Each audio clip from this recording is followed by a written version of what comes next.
Hello students, this is Rahul Pathania and you are watching being biological. आज हम discuss करने वाले हैं एनसीईआरटी सॉल्यूशन, हमारे चैप्टर जो कि है fundamental unit of life. Biology का फर्स्ट चैप्टर है 9th क्लास का और इसके एनसीईआरटी सॉल्यूशन आज हम डिस्कस करने वाले हैं। पहले डिस्कस करेंगे पेज नंबर 59 के ऊपर जो क्वेश्चन दिए गए हैं, जिसमें फर्स्ट क्वेश्चन है who discovered cells and how. Cell की डिस्कवरी किसने की और कैसे की। तो हम सभी जानते हैं कि सेल की डिस्कवरी की रॉबर्ट हुक ने 1665 में, और उसने अपने बनाए गए एक सिंपल माइक्रोस्कोप से एक थिन स्लाइस ऑफ कॉर्क को ऑब्जर्व किया, जिसमें उसे एक रूम लाइक स्ट्रक्चर दिखाई दिए, जिसे उसने सेलुले कहा। तो उसने अपने प्रिमिटिव माइक्रोस्कोप से एक थिन स्लाइस ऑफ कॉर्क में 1665 में सेल्स की खोज की। तो फर्स्ट क्वेश्चन का आंसर होगा cell was discovered by Robert Hooke in 1665. He discovered cell in a thin slice of cork with help of a primitive microscope. इनके आंसर आप साथ साथ कॉपी में नोट करते जाएं। नेक्स्ट क्वेश्चन है Why is the cell called the structural and functional unit of life?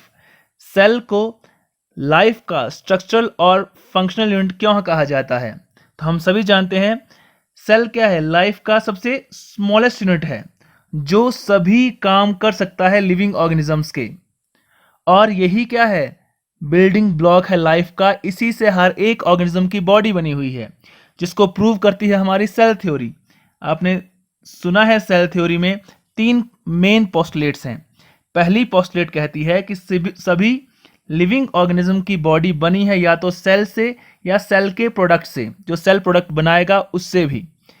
Second postulate में कहा गया है कि किसी ऑर्गेनिज्म की जो भी एक्टिविटी होगी वो उसके सेल की ही एक्टिविटी होती है। और थर्ड पोस्टुलेट में कहा गया है कि सेल, नए सेल कहां से बनेंगे, पुराने सेल से ही आएंगे। जो पहले से सेल बने हुए हैं उन्हीं के डिवीजन से नए सेल बनते हैं। तो सेल थ्योरी ये प्रूव करती है कि cell are the basic structural and functional unit of life. सभी ऑर्गेनिज्म की बॉडी सेल से ही बनी हुई है, सभी ऑर्गेनिज्म के सारे काम सेल ही करते हैं, और सेल कहां से आएंगे, प्री एग्जिस्टिंग सेल से ही आएंगे। तो इसका आंसर आप अपनी स्क्रीन से नोट कर लीजिएगा। अब देखते हैं पेज नंबर 61 के क्वेश्चंस। आपके एनसीईआरटी में जो पेज 61 है उसके ऊपर जो क्वेश्चन आंसर दिए गए हैं। फर्स्ट क्वेश्चन है how do substances like CO2 यानी carbon dioxide and water move in and out of the cell, discuss. यानी कार्बन डाइऑक्साइड और वाटर जैसे सब्सटेंस सेल में कैसे अंदर आते हैं, कैसे बाहर जाते हैं, डिस्कस कीजिए। तो हम सभी जानते हैं एक सेल की जो मेम्ब्रेन होती है उसे कहते हैं हम सेल मेम्ब्रेन। अगर एनिमल सेल होगा तो वहां पे ओनली एक ही मेम्ब्रेन होगी, जिसे हम कहेंगे सेल मेम्ब्रेन। अगर प्लांट सेल होगा तो उसके बाहर एक और मेम्ब्रेन होती है, उसे कहते हैं हम सेल वॉल।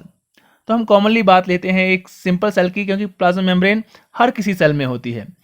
तो प्लाज्मा मेम्ब्रेन जो है वो एक सिलेक्टिवली परमिएबल मेम्ब्रेन है। कैसी, सिलेक्टिवली परमिएबल मेम्ब्रेन, यानी ये मूवमेंट ऑफ सब्सटेंस को रेगुलेट करती है। सभी सब्सटेंस को ये अंदर आने नहीं देती या बाहर जाने नहीं देती, ये खुद कंट्रोल करती है कि कौन सी चीजें अंदर आएंगी या बाहर जाएंगी। तो प्लाज्मा मेम्ब्रेन की हेल्प से रेगुलेशन होता है इन गैसेस का भी या लिक्विड का भी अंदर आना या जाना। तो पहले देखते हैं मूवमेंट ऑफ CO2 यानी कार्बन डाइऑक्साइड किस तरह मूव करती है। एक सेल में कार्बन डाइऑक्साइड डिफ्यूजन की हेल्प से सेल में इंटर करेगी या डिफ्यूजन की हेल्प से ही सेल से बाहर जाएगी from its higher concentration to region of lower concentration. मान लिया इस सेल के अंदर CO2 का कंसंट्रेशन क्या है, कम है। CO2 का कंसंट्रेशन बाहर क्या है, मान लिया ज्यादा है। तो from concentration gradient, from higher concentration to lower concentration, CO2 का मूवमेंट सेल के अंदर हो जाएगा। अब बात करते हैं मूवमेंट ऑफ वाटर की, कि वाटर कैसे मूव होगा। तो वाटर का मूवमेंट सेल के अंदर होता है विद हेल्प ऑफ ऑस्मोसिस। किसके थ्रू होता है, ऑस्मोसिस। और ऑस्मोसिस क्या है, मूवमेंट ऑफ सॉल्वेंट, और मोस्टली सॉल्वेंट क्या होता है, वाटर ही होता है। Movement of solvent from higher concentration to lower concentration through a semi permeable membrane. और यहाँ पे जो सेल मेम्ब्रेन है वो कैसे एक्ट करेगी, as a semi permeable membrane act करेगी, और ऑस्मोसिस के थ्रू वाटर की एंट्री या एग्जिट होगा किसी सेल से या सेल के अंदर। तो हमने देखा कार्बन डाइऑक्साइड का ट्रांसपोर्ट हो रहा है विद हेल्प ऑफ डिफ्यूजन और वाटर का ट्रांसपोर्टेशन हो रहा है विद हेल्प ऑफ ऑस्मोसिस, और इसमें मेन रोल किसका है? प्लाज्मा मेम्ब्रेन का, जो एक सिलेक्टिवली परमेबल मेम्ब्रेन है। नेक्स्ट क्वेश्चन देखते हैं, why is the plasma membrane called a selectively permeable membrane? कि सेल मेम्ब्रेन को हम सिलेक्टिवली परमेबल मेम्ब्रेन क्यों कहते हैं? जैसे कि नाम से ही क्लियर है, सिलेक्टिवली परमेबल यानी परमेबल है लेकिन सिलेक्टेड सब्सटेंसेस के लिए ही, सभी के लिए परमेबल नहीं होगी। तो a plasma membrane is called a selectively permeable membrane because it allows the entry of only sub substances, only कुछ ही सब्सटेंसेस की ये एंट्री को अलाउ करती है, and prevents the movement of some other substances, और कुछ सब्सटेंसेस को अंदर आने नहीं देती। It actively regulates the movement of substances, ये सब्सटेंसेस का मूवमेंट एक्टिवली रेगुलेट करेगी, यानी उसमें एटीपी का रोल भी होगा। Across it hence called selectively permeable. Normal सी बात याद रखें कि प्लाज्मा मेम्ब्रेन में चैनल प्रोटीन्स होती हैं, यानी कुछ प्रोटीन लगे होते हैं जिनके थ्रू ही इसके अक्रॉस मूवमेंट होता है। तो उनका स्ट्रक्चर अगर मैच करेगा हमारे सॉल्यूट से जो अंदर आने वाला है, तभी वो अंदर आ सकता है। यानी प्लाज्मा मेम्ब्रेन रेगुलेट करती है एंट्री और एग्जिट को। नेक्स्ट देखेंगे पेज नंबर 65 के क्वेश्चंस। इसमें फर्स्ट क्वेश्चन है, can you name the 2 organelles we have studied that contain their own genetic material? ऐसे 2 सेल ऑर्गेनेल्स के नाम बताइए जिनमें अपना जेनेटिक मटेरियल होता है, यानी जिनमें अपना डीएनए आरएनए होगा। तो हमने देखा था कि जो माइटोकॉन्ड्रिया है, यानी पावर हाउस ऑफ सेल जिसको हमने कहा था, माइटोकॉन्ड्रिया के पास अपना डीएनए था, इसलिए उसे कहा था हमने सेमी ऑटोनॉमस, यानी अपने आधे काम ये खुद कर सकता है। और क्लोरोप्लास्ट के पास भी अपना डीएनए होता है। तो दोनों ऑर्गेनेल कैसे हैं? ये सेमी ऑटोनॉमस हैं, यानी अपने आधे प्रोटीन ये खुद ही बना लेंगे। तो ये 2 ऑर्गेनेल हैं, माइटोकॉन्ड्रिया और क्लोरोप्लास्ट, जिनके पास अपना जेनेटिक मटेरियल होता है। इसका नेक्स्ट क्वेश्चन है, if the organisation of a cell is destroyed, अगर किसी सेल का ऑर्गेनाइजेशन जो ऑर्गेनाइज्ड है उसका सिस्टम वो डिस्ट्रॉय हो जाए ड्यू टू सम फिजिकल और chemical influence, what will happen? अगर इसका ऑर्गेनाइजेशन खराब हो जाए तो क्या हो जाएगा? फॉर एग्जाम्पल इसका पहले आंसर पढ़ लेते हैं, फिर आपको समझाता हूं। If the organization of a cell is destroyed due to some physical or chemical influence, then the ability of cell to perform basic processes for life would be affected. जो सेल होगा अपने बेसिक प्रोसेस नहीं कर पाएगा, जैसे कि respiration, digestion, ये उसके मूवमेंट ये वगैरह नहीं हो पाएंगे। The cell would not be able to perform respiration, nutrition, excretion and respiration etcetera. अब इसको सिंपल लैंग्वेज में आपको समझाता हूँ। फॉर एग्जाम्पल मान लिए एक एनिमल सेल में ये मसल्स हैं, ये मसल सेल होंगे। मसल का काम क्या होता है? मूवमेंट करवाना, लेकिन किसकी हेल्प से? जब इसके पास सिग्नल आएगा ब्रेन से, और सिग्नल कहाँ से आएगा? नर्वस टिश्यू के थ्रू ही आएगा। किसके थ्रू आएगा? नर्वस टिश्यू के थ्रू ही आएगा। अगर मान लिया न्यूरॉन्स यहाँ पे नहीं रहेंगे, न्यूरॉन्स नहीं है मसल के पास, तो क्या होगा? मसल तक सिग्नल नहीं पहुँच पाएगा। सिग्नल नहीं पहुँच पाएगा तो मसल अपना मूवमेंट का काम नहीं करवा पाएगा। तो यानी ऑर्गेनाइजेशन खराब होने से क्या होगा? जो सभी टिश्यूज़ हैं जो ऑर्गेनाइज्ड हैं अपना काम करने के लिए, वो अपना काम नहीं करवा पा रहे हैं। अगर मान लीजिए एक स्टेप और आगे जाते हैं, मसल के पास न्यूरॉन भी है, नर्व सेल भी हैं सिग्नल देने के लिए, लेकिन अगर इसके पास ब्लड सप्लाई नहीं आ रही है, इसके पास ब्लड सप्लाई नहीं आ रही है, हार्ट पंप नहीं कर पा रहा है, तो क्या हो जाएगा? ब्लड नहीं आएगा इसके पास तो इसको एनर्जी नहीं मिलेगी। एनर्जी नहीं मिलेगी तो चाहे सिग्नल भी इसके पास होगा फिर भी ये मूवमेंट नहीं करवा पाएगा।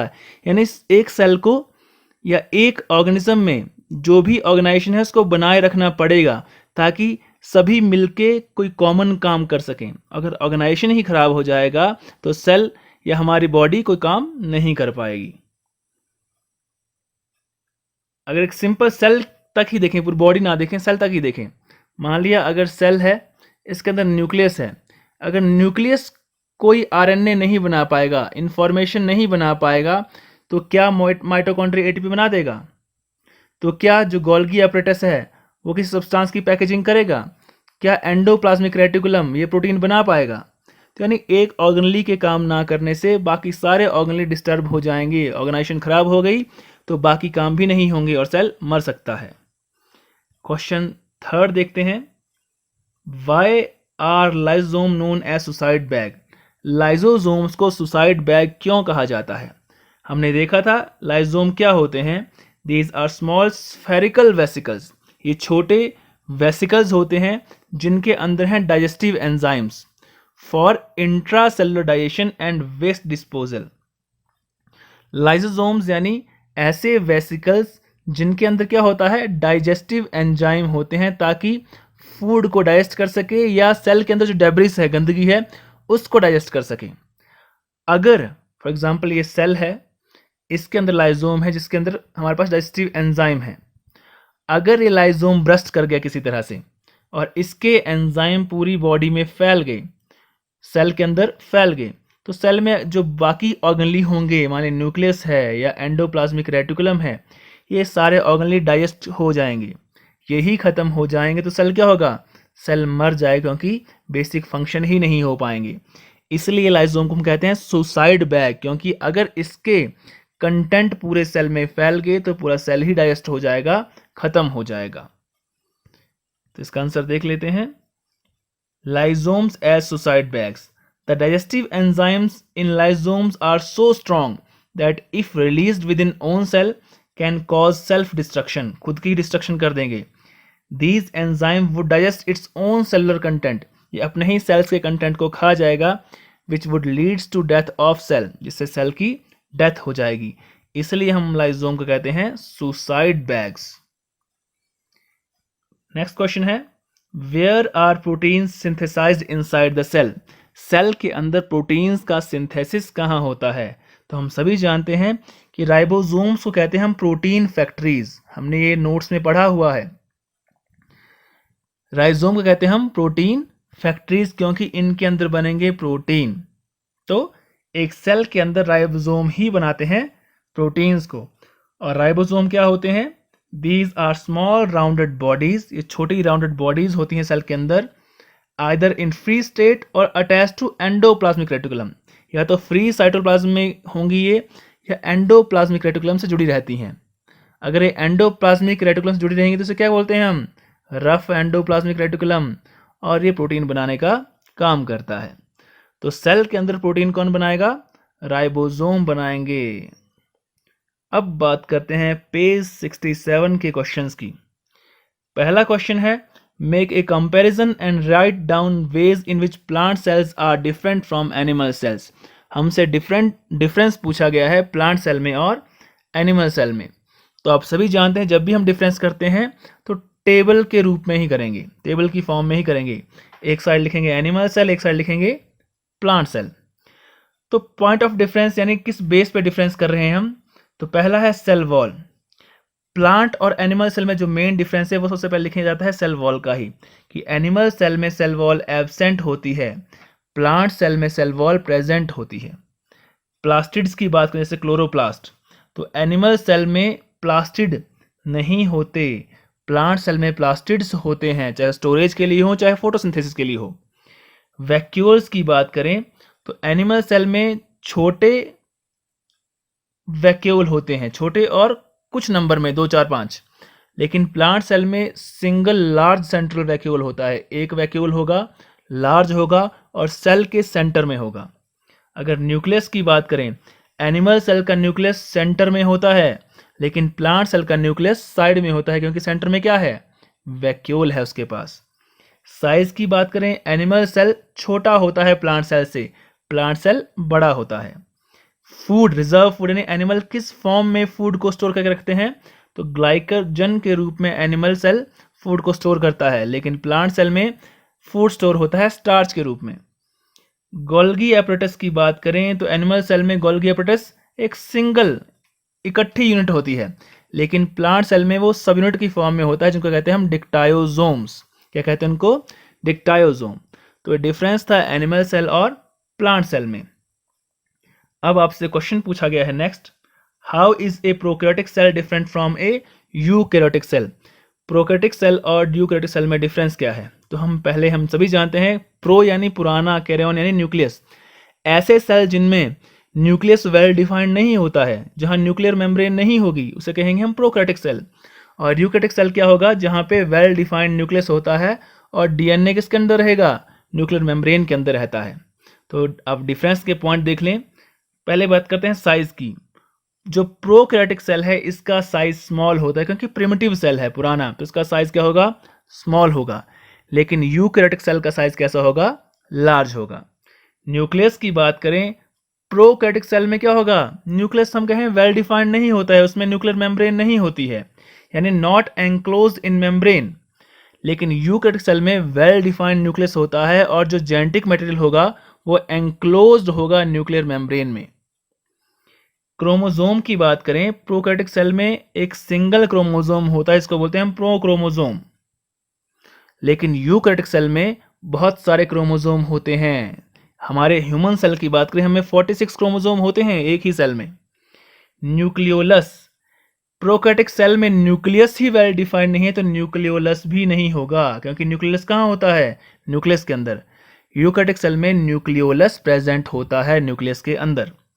सेल ऑर्गेनलीज की बात करें, जैसे mitochondria, Golgi apparatus, endoplasmic reticulum, prokaryotic cell में ये ऑर्गेनली नहीं होते, लेकिन यूकैरियोटिक सेल में ये ऑर्गेनलीज प्रेजेंट होते हैं। माइटोसिस की बात करें, माइटोसिस क्या है? एक तरह का सेल डिवीजन होता है, कि सेल डिवाइड करने का तरीका। प्रोकैरियोटिक सेल में सेल डिवीजन होता है, लेकिन माइटोसिस के थ्रू नहीं होगा, यहाँ माइटोसिस नहीं होगी। यूकैरियोटिक सेल में सेल डिवीजन में माइटोसिस होता है। आप पढ़ेंगे बड़ी क्लासेस में कि माइटोसिस क्या होता है, मियोसिस क्या होगा, लेकिन अभी इतना जान लें कि प्रोकैरियोटिक सेल में सेल डिवीजन माइटोसिस के थ्रू नहीं होती, यूकैरियोटिक सेल में माइटोसिस प्रेजेंट होता है। एग्जाम्पल देखें प्रोकैरियोटिक सेल का, तो बैक्टीरिया क्या है? एक प्रोकैरियोटिक सेल है। और प्लांट एनिमल सेल क्या होते हैं? ये यूकैरियोटिक सेल होते हैं। तो ये डिफरेंस था प्रोकैरियोटिक सेल में और यूकैरियोटिक सेल में। नेक्स्ट क्वेश्चन देखते हैं। What would happen if the plasma membrane rupture or break down? अगर प्लाज्मा मेम्ब्रेन रप्चर हो जाती है या टूट जाती है तो क्या होने वाला है? तो सिंपल सा सोचिए आप, अगर ये सेल है, इसके बाहर क्या होगा? ये प्लाज्मा मेम्ब्रेन होती है ये वाली। अगर ये टूट जाए तो क्या होगा? इसका जो अंदर का कंटेंट है वो ही सुरक्षित नहीं रह पाएगा, तो कोई चीज़ अंदर आ सकती है, कोई चीज़ बाहर जा सकती है, यानी इसका ऑर्गेनाइजेशन ही खराब हो जाएगा और सेल इवेंचुअली मर जाएगा। तो इसका आंसर देखें, हमें क्या लिखना है। पहले बताएंगे डेफिनेशन क्या है प्लाज्मा मेम्ब्रेन की। It is a selectively permeable membrane of cell. ये क्या है? एक सिलेक्टिवली परमिएबल मेम्ब्रेन है सेल की, that separates cellular component from external environment, जो सेल के अंदर के कंटेंट को बाहर के एनवायरनमेंट से बचाती है। इफ इट रप्चर्स, अगर यह रप्चर हो गई, टूट गई, तो if plasma membrane ruptures or break down, the constant internal chemical composition of cell will be lost. जो अंदर का कंपोजिशन है सेल का, उसमें क्या क्या मिलेगा? वो खत्म हो जाएगा। And it will not be able to perform its basic functions, और ये अपने बेसिक फंक्शन ही नहीं कर पाएगा। Such a cell will not be able to perform its basic functions. Such a cell will rupture, plasma membrane would be killed. मर जाएगा। Simple सी बात है, अगर मान लीजिए न्यूक्लियस, ये प्लाज्मा मेम्ब्रेन टूट गई यहाँ से, अगर इसके माइटोकॉन्ड्रिया से ज़्यादा बाहर चले गए तो एटीपी नहीं बन पाएगा। एटीपी नहीं बन पाएगा तो सेल को एनर्जी नहीं मिलेगी और सेल खत्म हो जाएगा। अगर न्यूक्लियस निकल गया बाहर, तो न्यूक्लियस में ही सारी इन्फॉर्मेशन होती है, इन्फॉर्मेशन रहेगी तो बाकी के कंटेंट भी कुछ नहीं कर पाएगा। अगर सेल का साइटोप्लाज्म बाहर चला गया तो उसमें प्रोटीन्स होते हैं, एंजाइम होते हैं, जो डाइजेशन में हेल्प करते हैं, फूड बनाने में हेल्प करते हैं, तो वही अगर सारे कंटेंट निकल गए तो सेल के बाकी काम नहीं हो पाएंगे। तो प्लाज्मा मेम्ब्रेन होने से मेनली सेल मर ही जाएगा। नेक्स्ट देखते हैं question 4th। What would happen to the life of a cell if there was no Golgi apparatus? एक सेल की लाइफ को क्या होगा अगर उसमें गोल्गी एपरेटस नहीं होगा? तो हमने देखा था गोल्गी एपरेटस कहाँ होता है? सेल में इस तरह से वेसिकल्स और ट्यूब्यूल से बना हुआ एक ऑर्गेनली है गोल्गी एपरेटस। इसका काम होता है ट्रांसपोर्ट करना, पैकेजिंग करना, ठीक है। तो अगर गोल्गी एपरेटस ना हो तो पहले देखेंगे इसका डेफिनेशन क्या होता है। It is an organelle of membrane bound sacs, tubules and vesicles which is specialised to elaborate and secrete complex biochemicals, यानी ये कॉम्प्लेक्स बायोकेमिकल्स को बनाने का काम करता है, उनको सिक्रीट करने का काम करता है, उनको ट्रांसपोर्ट करने का काम करता है। अगर सेल में गोल्गी एपरेटस ना हो, without Golgi apparatus cell would not be able to perform following functions. बिना गोल्गी एपरेटस के हमारे ये आने वाले काम जो दिए गए हैं ये नहीं हो पाएंगे, जिनमें पहला काम है सेल मेम्ब्रेन का रिपेयर और सिंथेसिस नहीं हो पाएगा, क्योंकि सेल मेम्ब्रेन के लिए जो भी केमिकल होंगे या बायोमोलिक्यूल्स होंगे वो कौन बनाएगा? गोल्गी एपरेटस बनाएगा। गोल्गी एपरेटस नहीं है तो सेल मेम्ब्रेन भी नहीं बन पाएगी। लाइजोम कौन बनाता है? गोल्गी एपरेटस, तो वो नहीं बन पाएंगे, और लाइजोम नहीं बन पाएगा तो प्रोटीन नहीं बन पाएंगे। Packaging and excretion of substances, क्योंकि पैकेजिंग और एक्सक्रीशन कौन कर रहा है? गोल्गी एपरेटस ही कर रहा है, तो वो भी नहीं हो पाएगी। सेल वॉल भी नहीं बन पाएगी और कॉम्प्लेक्स शुगर भी नहीं बन पाएंगी, तो सारे काम रुक जाएंगे और सेल इवेंचुअली क्या हो जाएगा? धीरे धीरे मर जाएगा। नेक्स्ट है question 5th, where do the lipids and proteins constituting the cell membrane get synthesised? Lipids और प्रोटीन्स जो सेल मेम्ब्रेन के पार्ट हैं उन्हें कौन कौन से पार्ट बनाते हैं, उन्हें कौन कौन से ऑर्गेनली बनाएंगे? तो लिपिड का सिंथेसिस सभी जानते हैं कहाँ होता है? स्मूथ एंडोप्लाज्मिक रेटिकुलम में। और प्रोटीन्स का सिंथेसिस होता है रफ एंडोप्लाज्मिक रेटिकुलम में, क्योंकि रफ के पास क्या है? राइबोसोम, प्रोटीन फैक्ट्री है इसके पास। तो जिसके पास खुद की प्रोटीन फैक्ट्री है वो तो क्या बनाएगा? प्रोटीन ही बनाएगा। जिसके पास राइबोसोम नहीं है वो क्या बनाएगा? लिपिड बनाएगा, यानी स्मूथ एंडोप्लाज्मिक रेटिकुलम लिपिड बनाता है। नेक्स्ट क्वेश्चन देखते हैं, which organelle is known as the power house of cell? किस सेल ऑर्गेनली को पावर हाउस कहते हैं सेल का, और क्यों कहते हैं? तो हम सभी जानते हैं पहले ही कि माइटोकॉन्ड्रिया को कहते हैं हम पावर हाउस ऑफ सेल, क्योंकि ये बनाता है एटीपी। और एटीपी क्या होती है? एनर्जी करेंसी ऑफ सेल, जिसमें एनर्जी स्टोर रहती है। और यही स्टोर्ड एनर्जी जो एटीपी में होती है ये हमारे सेल के बाकी फंक्शंस को करवाता है। तो इसका आंसर एक बार रीड कर लें, mitochondria it is known as power house of cell.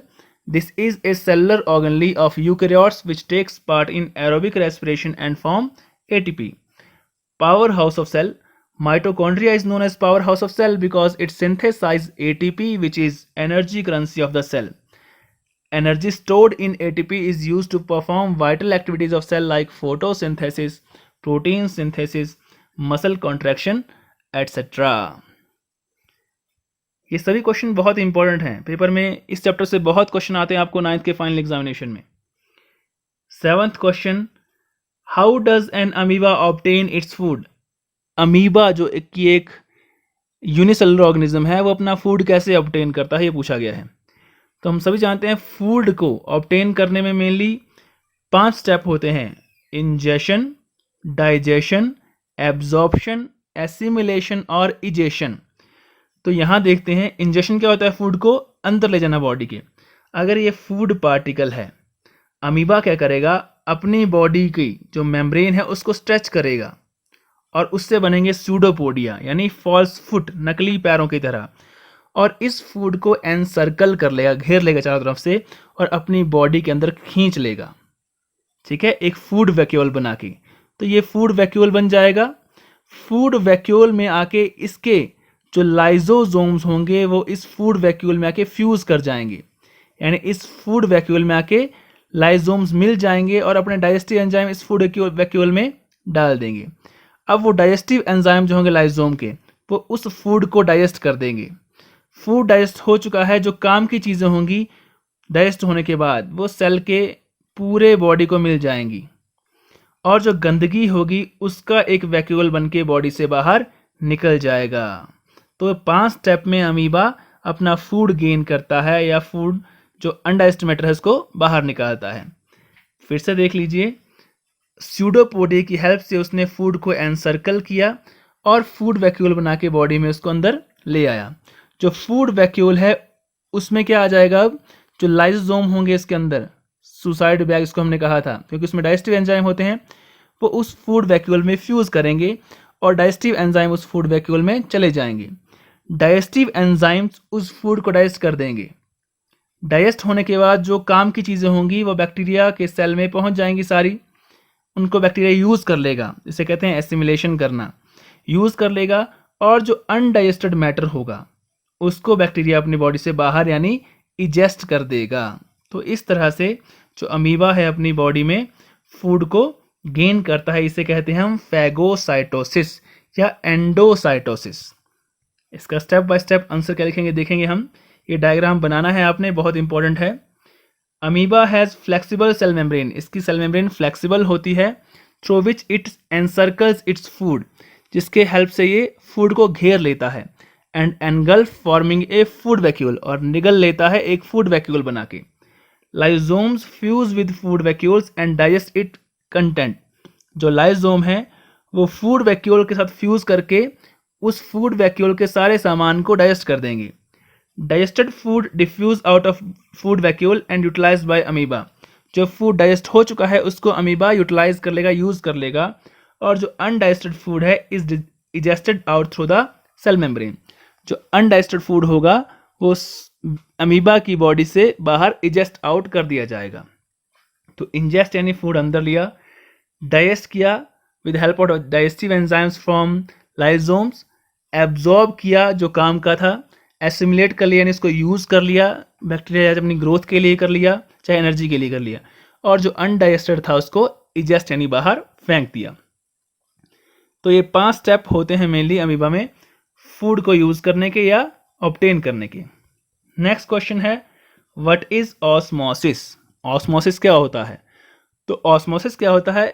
It is diffusion of solvent across a semi-permeable membrane from a region of its higher concentration to region of its lower concentration. For example, अगर मान लिया हमारे पास ये बर्तन है, इसके बीच में क्या है? सेमी परमेबल मेम्ब्रेन है, यहाँ पे हमारे पास वाटर है, यहाँ वाटर है, यहाँ पे सॉल्ट है लेकिन कम, यहाँ पे सॉल्ट है लेकिन ज़्यादा। तो पानी कहाँ ज़्यादा है?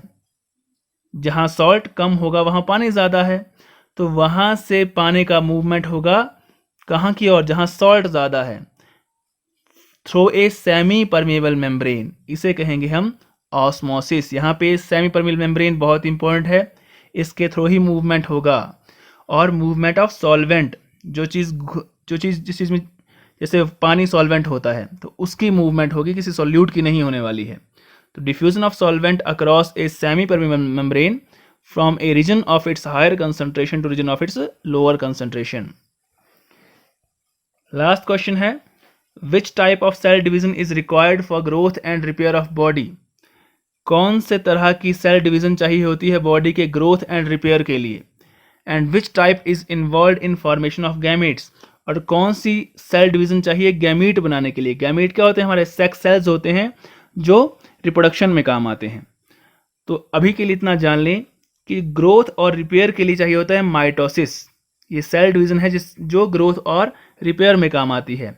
और गैमीट बनाने के लिए चाहिए मियोसिस, इसको कहते हैं रिडक्शनल डिवीजन। तो जो भी हमारे स्पर्म या ओवम बनेंगे वो बनते हैं विद हेल्प ऑफ मियोसिस, और जो भी हमारी ग्रोथ होगी बॉडी की, हम बड़े हो रहे हैं या हमें कोई जख्म हो गया उसको भरना है, तो वो माइटोसिस के थ्रू ही होता है। तो ये थी एनसीईआरटी एक्सरसाइज हमारे chapter the fundamental unit of life की। इन सभी आंसर्स को अपनी कॉपी में नोट डाउन कर लें और टाइम पे इनको रिवाइज करते रहें। ये आपके बोर्ड एग्जामिनेशन के लिए सफिशिएंट हैं, और आपके फाइनल एग्जामिनेशन में इस चैप्टर से बहुत सारे क्वेश्चन आते हैं, क्योंकि चैप्टर बहुत ही इंपॉर्टेंट है। होप आपको समझ आ गया होगा। इसी तरह घर बैठ के अच्छे से पढ़ाई करते रहें। Thank you, have a nice day.